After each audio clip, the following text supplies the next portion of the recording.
Happy birthday, dear Pushpalatha V. May God bless you forever.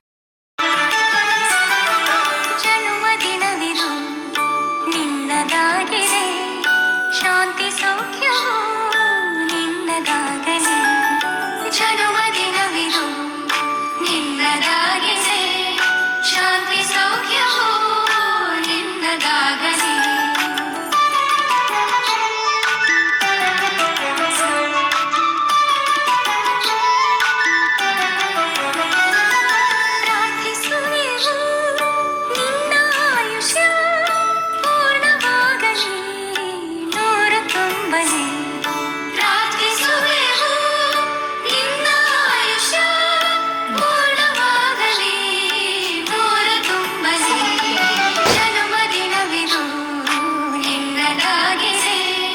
Happy birthday.